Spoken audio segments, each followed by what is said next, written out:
wait for nobody else to fix you. You can't wait for nobody else to mature. I can't play like you play. If you show up and you come to this, it's going to prepare you for your destiny and what you're called to do and what you're called to be. Come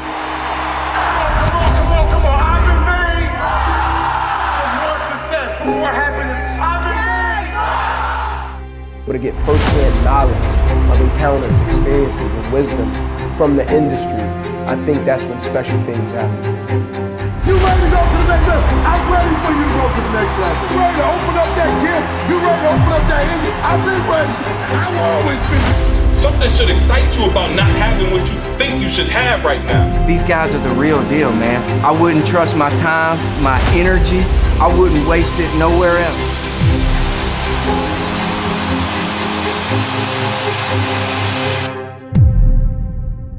And so my whole story is I'm telling you my life story, but I'm really taking you on a ride. You're in the vehicle with me through the whole journey. Right. And then so I go back, and then now they're like, okay, wow, he didn't make it in the NFL, but I'm still letting them know, like, what do you want? I still want those things, though. Just because I didn't make it to the NFL don't mean that me want to take care of my family, me want to retire my wife, me want to send my kids to private school here to stop.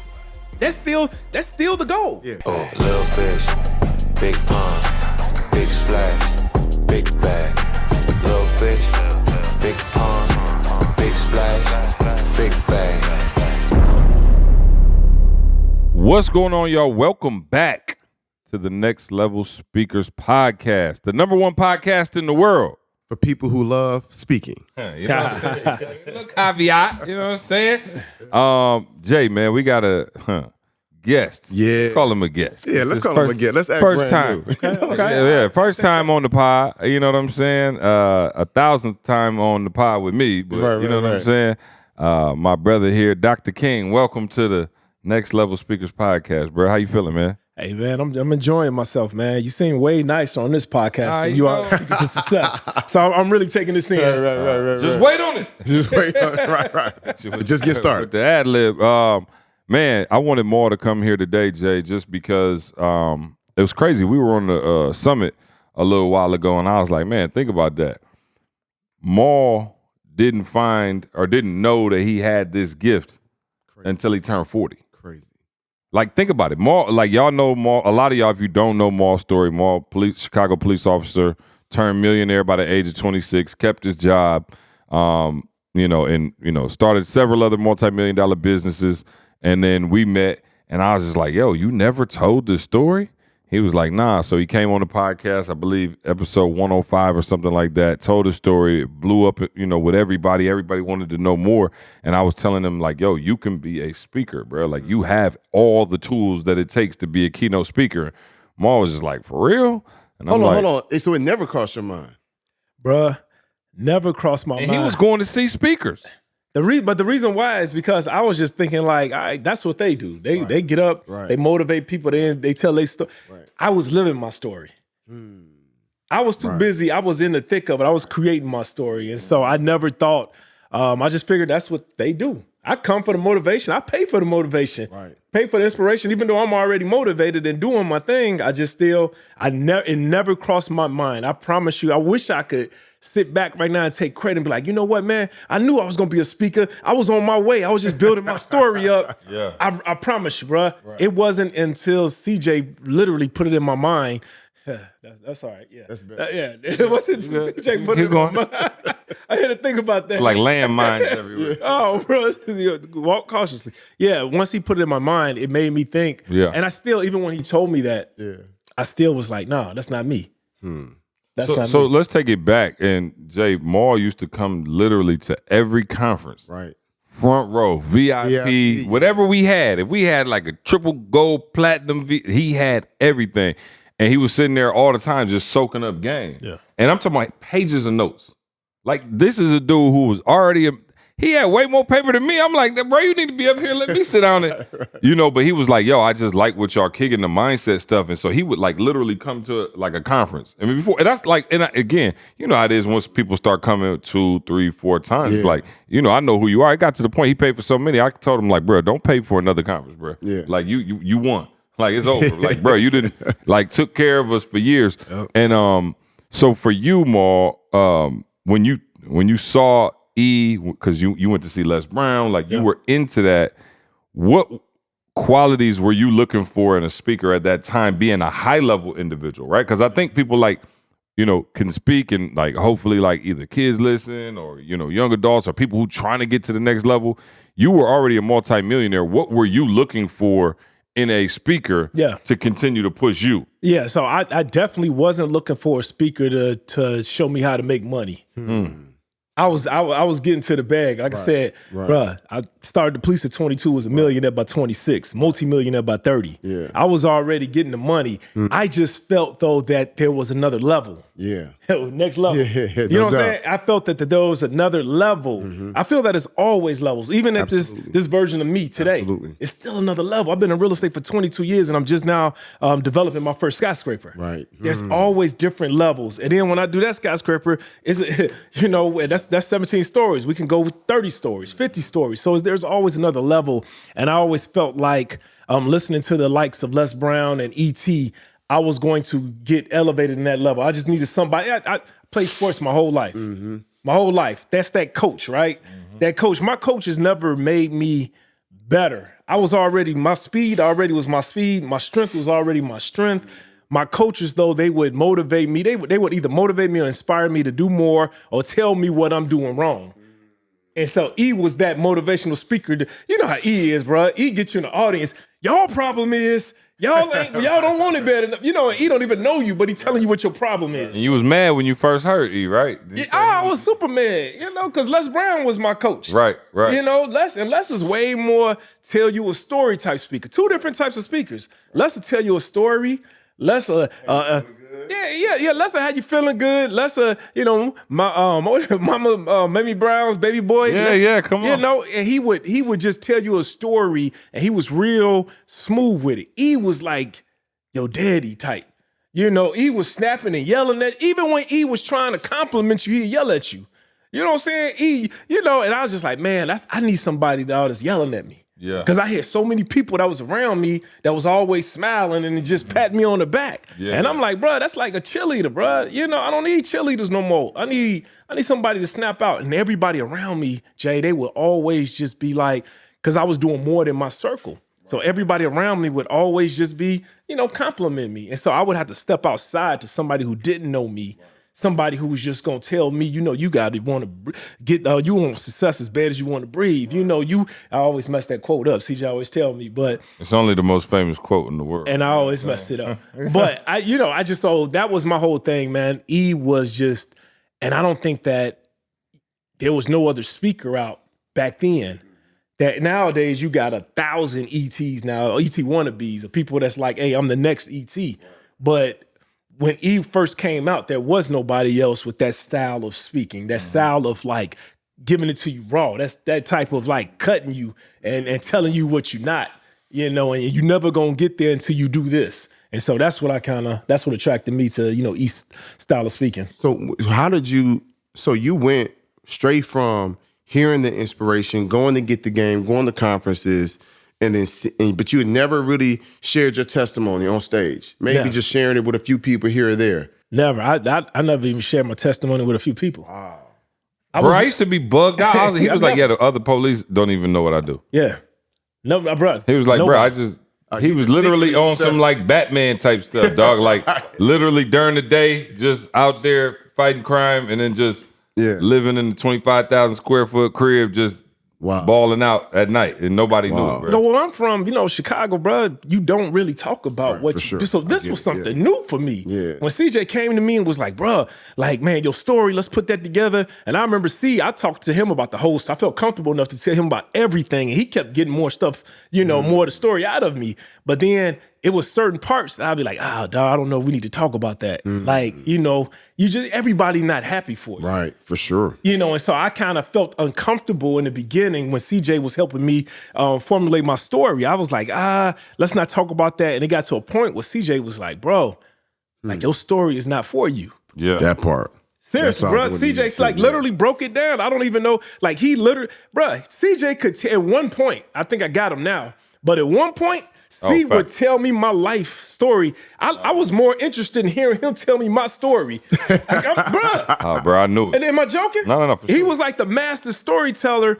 And he was, okay, then you what? And I would tell him my whole life. And then CJ just put it together in a keynote form. I'm talking about, bro, my first ever keynote, CJ literally walked me through my life and was like, yeah, all right, say this, say that, take this out. And bro, like literally, bro, and I was so nervous, Jay, I would write notes. I would have pages and pages of notes of my life. And I finally told him, I was like, bro, you do know, like, this your story. Like, what exactly are you reading? Like, who does that? Who writes out their life? Right. And I'm like going through, before the conference, I'm going through my life. All right, cool. And then I was a police officer. And then I bought like 3-4 properties. Right. Man, I got shot at. Okay, I'm like, bro, you know all of that. Yeah. But here's the thing. And so for beginner, and I wanted more to come on because I wanted you to see kind of how we work with our speakers in the academy, right? So you have people who are, obviously we talk about it. So you got celebrity speakers, right? If, for those of you already popping in some other industry, you want to start speaking, we got you.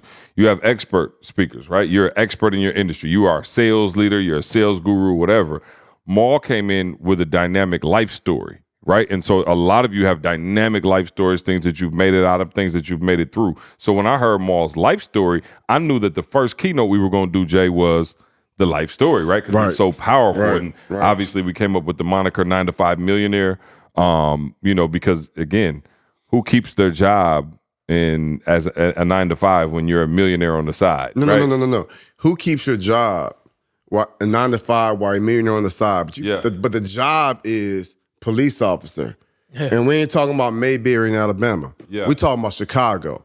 I just had to reference that part. Yep. Right. One of the roughest and biggest and most beautiful at the same time cities in the world. But everybody know about the South Side, right? Yep. So to be a police officer while you're still building wealth and worth millions of dollars, but you're still putting your life on the line every single day. Like, bro, I told Tracy years ago, I said, man, I'm all different. Like, And the story is crazy. And so now, again, and then you have the natural, Maul's a natural teacher, right? So again, I'm trying to show y'all that at the age of 40, somebody who never spoke before, never got on stage, now is delivering one of the highest level keynotes in the entire industry.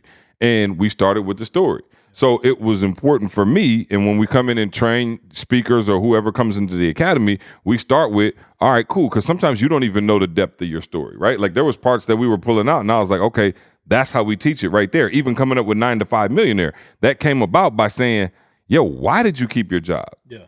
And you said it, like, bro, Jeremy, I'll never forget. I was like, why did you keep your job, bro? And he was like, I don't really know. And I was like, no. Like, bro, you a Chicago police officer. You ain't, like, okay, maybe if you work at Home Depot. Right. You know what I'm saying? Like, you enjoy working with people? Bro, yeah, bro, I'm you like, got a good crew. Shot at, right. You chasing down bad guys. You don't got to do that. Why are you doing that?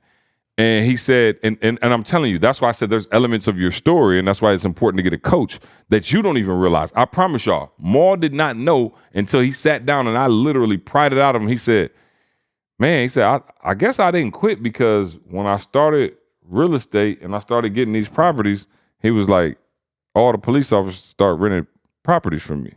He said, then my wife said she wanted to start a daycare. First people to bring their kids to the daycare was other cops. And I was like, Yep. Then he said, I started a security company. Come on. And half the people you employ are cops. All of them. Probably. Yeah. So he was like, my whole multi-million-dollar ecosystem was based around police. So he said, my job was really my investor. I said, bruh. Wow. Listen, do you know how many people we've taught with that gym? Wow. But he couldn't even convey that himself until we had that conversation. And so that's why it's important, like I said, to get a coach and really go through your story, because there's dynamic elements of your story that can take people to the next level that you don't even realize. So let's talk about the keynote building now, right? Because obviously now you got this story, you got all of this. Walk them through kind of like what it was like to be a new speaker. And you talk about fresh out the frying pan into the fire. You on tour with E, like speaking alongside of him. So it ain't even like you got to like slow come up. Yeah. You got, we had to accelerate yours like pretty fast. So talk about, going straight into that mode. Yeah, I mean, well, I'm not gonna lie, bro. You helped me, you eased me into the speaking where, at first my mindset automatically went to, I'm a speaker now. Like, you know, so now I'm thinking I gotta be dynamic. I'm thinking I gotta like woo the crowd and I gotta just like, but then he was just no, bro, let's just break this down into different little key points. And so he broke my story down into key points. And in a way, and I'll never forget how we started my keynote. We really started my keynote with the end of the keynote. Just by, I would come out there, man, and I would start the keynote out just by, you know, the audience out there and everybody, you know, everybody's there for something, right? Just think about it. Everybody not coming to the keynote. You're not coming to a conference to really just be there and just see us. It's something that you want. Right, for sure. It's something you want. Sure. When I was in the audience, it was something that I wanted. Everybody in that audience wants something. So then my keynote would just automatically start off like, what do you want? Out of life. Come on. I just, bro, what do you want? Like, what do you want in your life? What do you want in your marriage? What do you want in your job? What do you want in your business? And I would tell everybody, close your eyes. And so I would take them on a journey. I would have them close their eyes. And then while they closing their eyes, I'm like, imagine that perfect life. Like, what does that look like? Some of y'all here, like you looking for a spouse. What does that spouse look like? Like everything you want is on the other side of your imagination. The reason why you don't have it, because it's not for you. The reason why you don't have it is because you haven't gone and got it yet. You don't even know what it is you want. So I would start the whole keynote by telling everybody, what do you want? And then at that point, so we already took them to a place of them visualizing what they want their life to look like. And then now I take them on a journey of my story. And then how my dad in the beginning of my life, when I was 8 years old, how my dad asked me and my siblings, you know, what do you want to be when you grow up? And that sparked something. So I take them on a ride of not just of victory and triumph, but I talk about how I wanted to make it to the NFL. Because you wanted to be rich. I wanted to be rich because now I tied it back to the beginning of what do you want? This is what I wanted. I wanted to be rich. I wanted to be a millionaire. I wanted to take care of my family. I wanted to retire my wife. I wanted to send my kids to private school. I wanted to live in a 20,000 square foot house. And I thought that football was going to be it. I thought the NFL was going to be it. But then when the NFL didn't happen and I end up being a cop, now, all my dreams, all these things, right, stopped. And so now people are like, wow, oh my God. Like, oh, so now they feeling you because only 1% only actually make it to the NFL. But then that's when C was like, man, bro, all right, now you got to take them to the next level, though, of showing them how, tied back to your dad's story of how that's just a vehicle. The police department was not, the NFL was not the destination. The destination was me being a millionaire. The NFL was just going to be a vehicle to get me to that destination.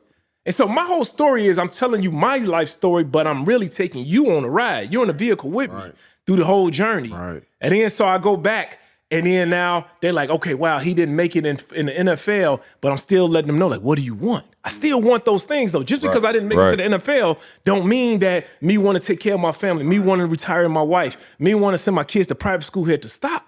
That's still the goal. One vehicle didn't work out. There's many more. And then how many of you all got vehicles in your life that didn't work? Hey, what's up, y'all? Jeremy Anderson here, founder of Next Level Speakers Academy. And look, we're always looking to see how we can take to the next level. Me and my team have been meeting, and we said, man, how can we enhance the experience, right? How can we put the people within our community in the best position to get as many opportunities to speak and share their gift and their message with the world? I am pleased to announce that we have just launched our Next Level brand studio. For those of you all that's in the Facebook group and online and send me DMs, Jeremy, who did your website? Who does your branding?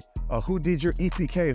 Who does your reel? We now build a team of people that's been working with us for years that's now going to work with you. So for those of you all that want a brand, right? You want a real custom logo and an EPK and business cards. You really want to put yourself in the best position to really be taken seriously. We've got the opportunity for you, right? For those of you that said, man, I need a website that's nice like yours, Jeremy. I don't have as much content, but I got enough to get a really strong website to put me in the best position. Man, we've done so many websites. We've got the team, the crew ready to support you.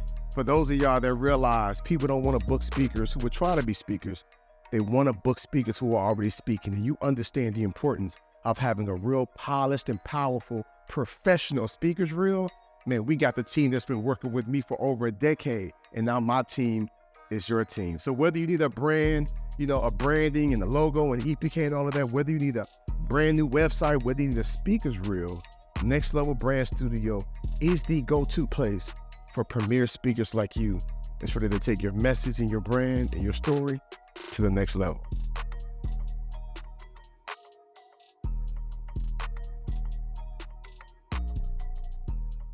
Let's go back on the ride. And then so now we progressively take them on the built journey. out the keynote. And so that obviously is called vehicle versus destination, right?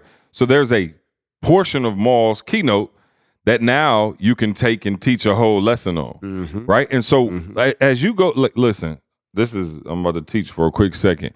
As you go through your story, right, find what's authentic to you, give it a name, give it a life, right? Like Maul got shirts and what is it? Help me out. Your level of exposure determines your level of success. Your level of exposure, keep your money in the bricks. Keep your money in the bricks. What else we got? Left side of the menu. Left side of the menu. That's all part of the keynote. Right. These are all parts of the keynote. But now, okay, so when we start you off, your life story keynote is going to be the easiest one to do. That's your bread and butter, right? Like that's the one, I call it the Kareem Skyhook. Yeah. It's just boom. You can hit that off.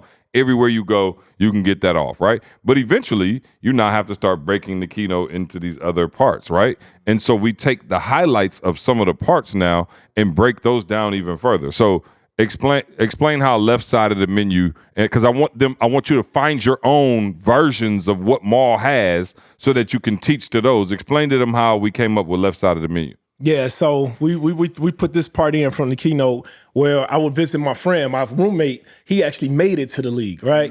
He made it to the NFL. He didn't even really want to even go to the NFL. Wow. He just made it. So when I used to go visit him in Baltimore, and he would be living the life. Oh, it was hard, Jay.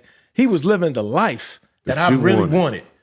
The life that I wanted ever since I was 8 years old. My man was living it, bruh. Wow. And then one time in particular, we went to this restaurant. I went to go visit him for a game, and we went to this restaurant. And he had all his other NFL buddies, man, and all these guys. We went to this expensive steak restaurant. And I'll never forget, bro, we walk into the door, the manager, as soon as we walked in, they already had the table set and everything. These guys sat down at the table. The second they sat down at the table, Jay, they would just start calling out what they wanted. They would be like, man, give me that porterhouse. Give me that prime rib. Give me that filet mignon. They would just be calling out what they wanted. Bruh, the waiter came around to me and was like, excuse me, sir, what would you like? And the first thing I said was, man, I need a menu. Yeah. And then everybody at the table, all these millionaires, all these professionals was just like looking at me. Like, Jay, just tell them what you want, man. Just say what you want. Bruh, I really did not know what I wanted. Wow. For one reason, I never been to a high-class steakhouse. I've been to Red Lobster, Ponderosa. Maul in there like, y'all got a chopped cheese. You know what I'm saying? I've never been to a fancy restaurant like this. Right. And then so my man, my boy was like, Jay, dog, just get what you want. I got you. I'm a police officer making $36,000 at the time before taxes. $1,200 every 2 weeks. You're like, let me see the menu so I can see the price on there. Bam, bro. One of them steaks, dog, could have been my light bill. Could have been my gas bill. Straight up. You know what I'm saying? I didn't want to go home and tell my wife I spent half of my check on a steak. And so I really did not know. So when they finally gave me the menu, Jay, I would open the menu up, and then while everybody was watching me, my eyes automatically went to the right of the menu. You know what the right is, right? The cheaper stuff. No, the right is the prices. So left side got the entrees. The right side got the prices. Bruh, I would unconsciously look at the right side of the menu. I would look at the prices to see what I can afford. I didn't even know what I wanted to eat. Let me get the Salisbury steak, please. I didn't even know what I wanted to eat. Right. I would only look at the prices, and then I would pick that. 5 of the items that I can afford, and then pick the best choice of what I wanted to eat out of the 5 items what I could afford. And then in the keynote, though, I would say that like I was looking at, this is food that I'm talking about, right? But most of y'all are doing this in your life. Most of you all are looking to the right side of the menu of life. You're looking at the price. You're choosing what school your kid's gonna go to by the cost. You're choosing what house you're gonna live in. You're choosing what vacations, all based on the price and not really on the left side. That is the best place for you to go to. And so that's how we got. So I was like, man, I noticed that the 1%ers, the people that's rich, they live life on the left side of the menu. Yeah. They don't look at the prices. Right. They just pick things because it's the best thing to do. Right. Bro, we put that in there, man. And so, but CJ kept getting things out of you. Yeah. Dang, I don't like using that word, but he kept getting things. You could do a whole 45-minute training. That's what I'm just saying. on that alone. But now, to his point, if you think about it, with this whole keynote, this whole journey we taking them on, remember, we started it with what do you want? Right? Then you're but now at the end, because CJ already knew that I was killing it in real estate, and he knew I could teach anybody how to become a millionaire in real estate. So now everybody's saying what they want. They already got it in their mind. I'm taking them through the progression of life of how, my mindset got to where it is. And then at the end of the keynote, what are we doing? We're giving you a vehicle. Yeah. We're giving you a vehicle to get you to what you want. Yeah. A lot of people get motivation, inspiration, and all of that and make people feel good at the end of the keynote and at the end of the conference, but they don't give them anything that they can now apply to their life. Right. And so he knew automatically that, hey, Jemal, we're going to give them inspiration, motivation, and we're going to give them a real life course, step by step, that's going to position them now to get the things and more in what you had in life. So again, and as Maul's talking, I know y'all felt the passion. That he would have no idea that was a part of his story or that he could teach from that if it wasn't for us doing what we did, right? Like you wouldn't even have thought to be like, oh, this lesson. Matter of fact, if I wouldn't have like drummed it up, you might not even like thought back to that story, right? Like you wouldn't even thought like this is a point to teach. So go through your life and find some of the biggest learning lessons that you've had and figure out how to add those into your keynotes. Because once you got your life keynote, then you start segmenting off of those things. So when Maul does the left side of the menu, he can do a whole keynote on that. Does that mean there won't be elements of his story that creep in there as well, like other parts of the story? Absolutely not. There's always going to be that. But I think, Jay, the important thing is understanding that you start with, in this case, if you're a story speaker from your life story, starting with these critical elements that have helped you get over, and then figuring out not only how to tell them, right? Because a lot of y'all, you think just because you got a story, that's it. You have to know how to tell it, and you have to know how to help other people get over it. So I always tell people, I'm not up there giving a keynote for me. Right. It's for you. So I would tell Maul all the time, as you're teaching, we don't want to be in then. Like there's like those, those and then speakers. And then I was 5, and then I was 6, and then I turned 7, and then 8, and then eventually 9. And you going through the story, right? But you're not telling me what to take out of it. Right. So Maul would say, I was living on the left side of the menu. I start living on, the left side of the menu. What do you want? And he's taking you through now how to live on the left side of the menu in life. So he's giving you the game behind the story as well. Yeah, and I'm sure when you was with the menu, prices, the right side, I'm sure your boy was like, man, what do you want? Yeah. It took you back to the store. To the front, right. Right. So it's like, what do you want? And so it's like the same, I got to a point in my life where he asked me, what do I want? And I'm asking you, what do you want? Yep. And what does it take for you to get that? Yep. So that's just the art of storytelling, bro. That's amazing. One of my key things that I taught Maul, and I think I want him to talk about it because I think he had a firsthand look at exactly what I was talking about. I said, bruh, we always want to be prepared, but not rehearsed. And it was one particular time, I believe we was in San Diego. This might have been Maul first keynote. Killed it. I'm talking about murdered it. It was fire. Everybody like, oh, Maul ready. Yeah. And then the second one came. Can I be fair right now? Bruh, CJ and everybody else told me they messed up by telling me one thing. After I did that first keynote, everybody came up to me, had a standing ovation. Everybody coming, I got people in line. And then C came up to me and C was like, man, you a speaker now. You a speaker. And I was like, all I saw was pictures of Les Brown. I saw E.T. and I was just like, oh, I'm a speaker now. Right. Oh, so bruh, I was like, I'm seeing my name and lights on the marquee. And I'm like, okay, I'm a speaker. I bet. So then now I did something different. Before, I would always speak from the heart. When I speak from the heart, bro, the passion, can't even, you know what I'm saying? But then when I get to memorizing, and I thought I needed to be dynamic. Les Brown could rhyme. Oh, man. Oh, bro, he can, you know what I'm saying? Yeah, He'd tell you about all type of stuff. And I was just like, okay, cool. All right, I'm a speaker now. So I memorized my whole keynote. Memorized. Rehearsed. I'm talking about like rehearsed. I'm talking about like 10 pages. And bruh, I got up on stage No. Oh, bruh. And I was like, what do you want? What do you want in your life? What do you want in your marriage? Wow. I'm talking about the passion was Oh, gone. gone.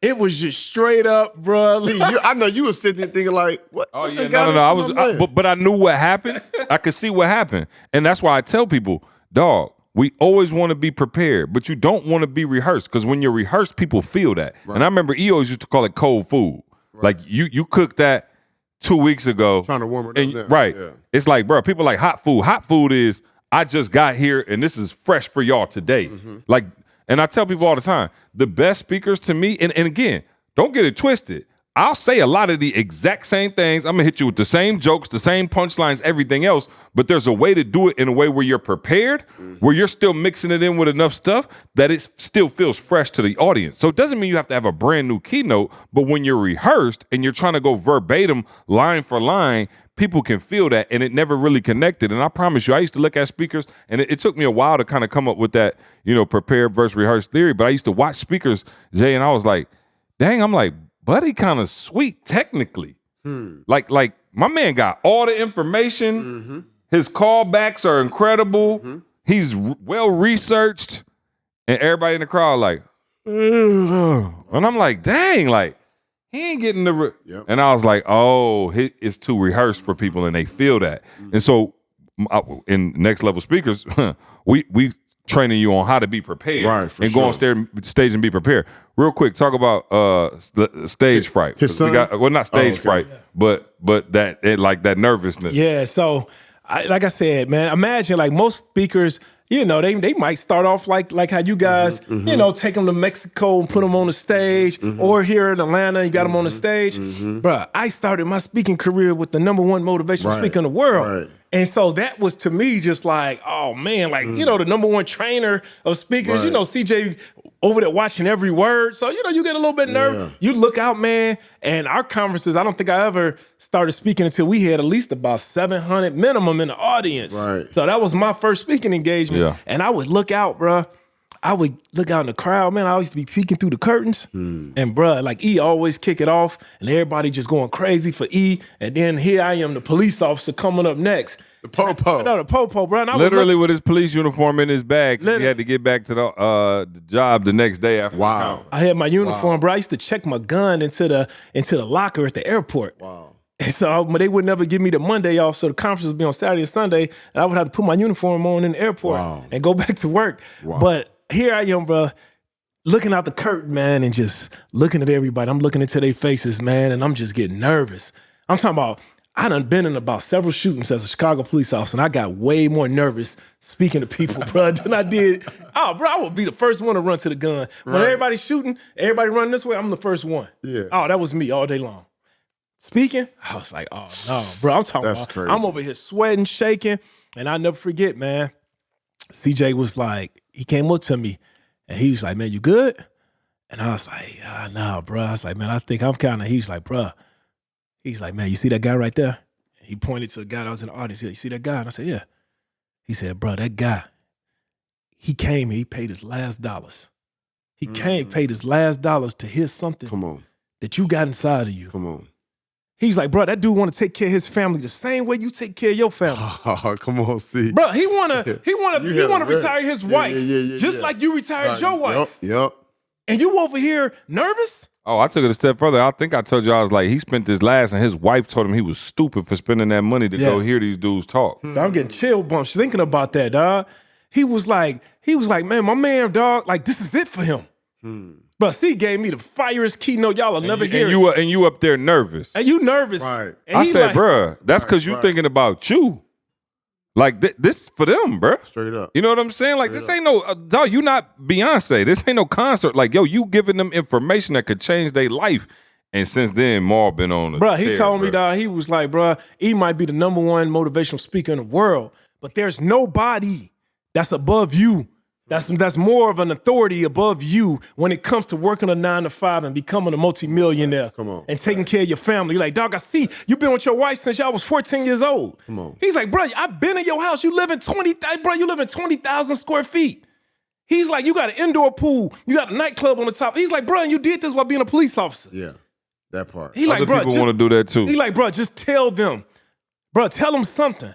And dog, I was ready, dog. I was like a caged lion at that point, bro. I was like, dog, let me. And as soon as I got on stage, bro, that's when I snapped out.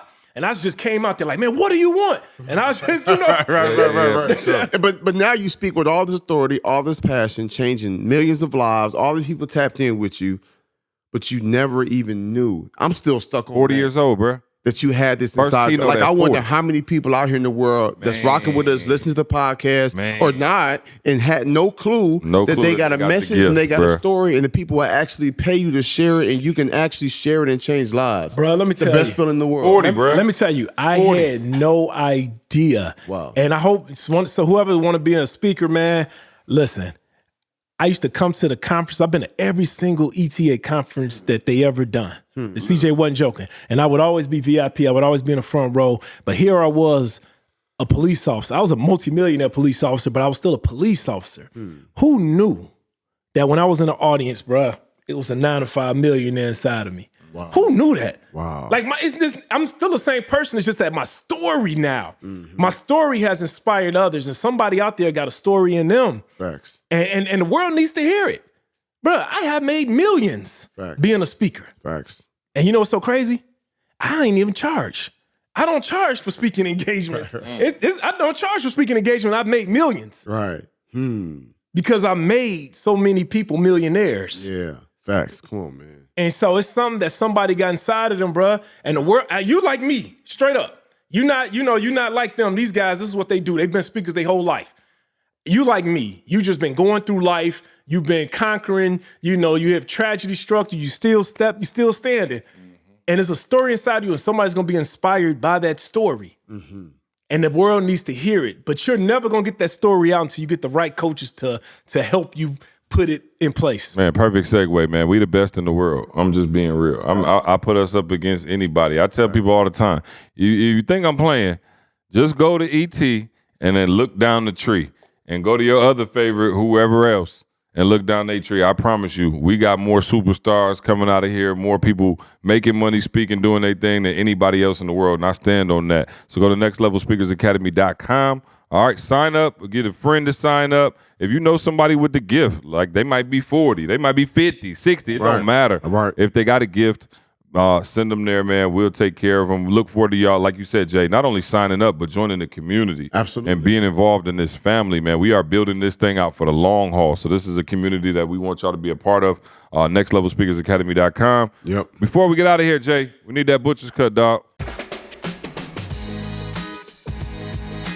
Man, as the word says, you have not because you ask not. So my butcher's cut for the week is to just put a request in, right? For one, referrals. After you get done speaking, how many speakers out here that's watching or listening right now speak, you kill it on stage, and then you get your check and you leave. And you never ask for a referral. Like, that's the prime time to say, hey, would you mind referring me to 3, 4, 5 other people, directors, district organizers, managers, CEOs that you run with to refer me to speak for the organization? Like, that has been a game. I've made so many more millions just from asking for referrals and then asking for testimonials. When you get done speaking, they would be honored and happy to give you a testimonial. So my butcher's cut is to ask for referrals. After you speak and you've done a great job, and then you ask for testimonials. Ask these people to say, hey, would you mind if just give me 30 seconds of what you thought the presentation was about, and you collect as many of those as possible, because you only need that one clip. Yep. When somebody says, that was the best presentation I ever heard. They might talk for a whole minute. Let me tell you something. If somebody says, man, I couldn't stop crying, boom, I'm using that clip right there. When they say, I've never heard something that powerful, boom, I'm using that clip right there. When they say he's the best speaker I've ever had, boom, do you know what that's going to do for you? Because I can put together a promo video and say, I'm awesome, I'm awesome, I'm awesome, I'm amazing. Right. And it's like, okay, cool, but now you got different people from different walks of life and different organizations say, nah, Jemal King was amazing, man. Jemal had me in tears. Jemal had me ready to run through a brick wall. Ask for the referrals and ask for the testimonies, and they'll be given to you. Good, Jay. Appreciate that butcher's cut. Maul, let them know where to reach you, bro. Hey, you can reach me on Instagram at 9to5 millionaire. You can go check me out at jamalking.com. MakeRealEstateReal.com. That's the #1 online step-by-step guide on how to create generational wealth through real estate, one property at a time. Love it, man. Facts. Appreciate y'all, man. We out of here. We'll catch you next week.